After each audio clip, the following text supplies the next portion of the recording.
The Trump administration is right to worry about leaks, and, boy, is it worried. Director of National Intelligence Dan Coats told the Senate Armed Services Committee that leaks are devastating.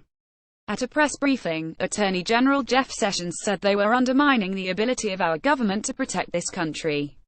Never has an American administration been so unable to stem the flow of unauthorized information and so helpless to protect confidences in government.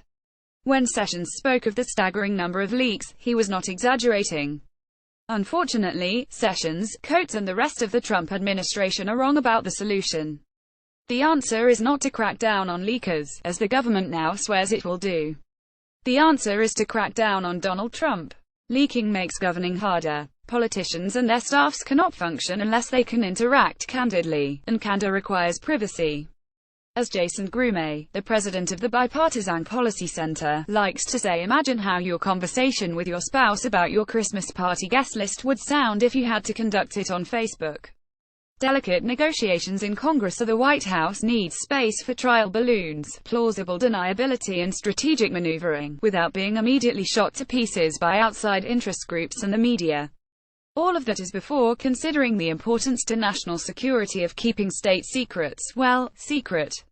No wonder, then, that the recent leak of full transcripts of Trump's private conversations with two foreign leaders, Mexican President Enrique Peña Nieto and Australian Prime Minister Malcolm Turnbull, caused bipartisan dismay. Sen. Mark Warner, a Virginia Democrat, spoke for many when he called the release disgraceful. A president of the United States or a governor, which Warner once was, would tell us they've got to be able to have confidential conversations, Warner told the Daily Beast. As of now, foreign presidents and prime ministers need to assume that conversations with the U.S. president may all potentially become public.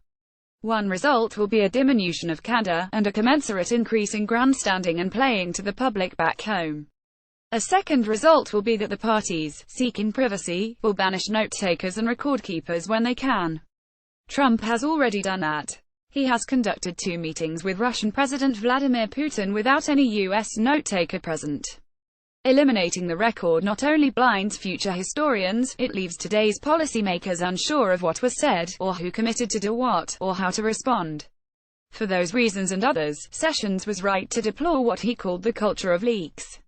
What he was wrong about was the solution: tripling the Justice Department's leak investigations. In the first 6 months of this administration, he announced, the Department of Justice has already received nearly as many criminal referrals involving unauthorized disclosures of classified information as we received in the previous 3 years combined. Cracking down on the supply of leaks won't work, except at the margins. Most of the time, leakers are hard to find, and proving a criminal case is even harder. The effort to find them can itself chill internal candor in conversation. As we recall from Nixon's plumbers, the attempt to plug leaks may lead to other kinds of abuse or even law-breaking. And in the age of WikiLeaks and digital encryption, there have never been so many ways to unload anonymous information. Here is what would work: reduce the demand for leaks. Leaking is happening at an unprecedented rate because an unprecedented number of people in the government are desperate to do it. In the world's most porous information society, leaking is not primarily deterred by law. Rather, it is forestalled by respect for ethical norms about keeping secrets, respect more generally for the president and his government, and an ability to air and address problems through approved, non-public channels.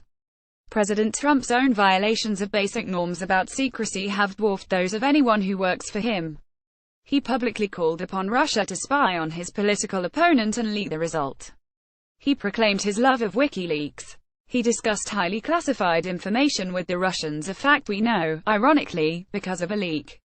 He discussed sensitive national security matters at a restaurant table amid onlookers. Nothing about his conduct signals seriousness about handling sensitive information or respecting boundaries of privacy. More broadly, his erratic and deviant behavior has violated all kinds of norms of presidential conduct. Think about the president who uses his Twitter account to demean his own attorney general, or who exploits a Boy Scouts gathering to give a blatantly political speech. Then ask yourself why anyone working for him would feel the need to scrupulously observe boundaries. Perhaps most important, the president's chaotic style and insistence on sycophancy often mean that serious problems do not get addressed until they turn up on the front page of the Washington Post. You couldn't invent a more serious security risk than having a national security advisor who might be vulnerable to Russian blackmail. Trump knew about that for 18 days and did nothing, until a leak forced his hand.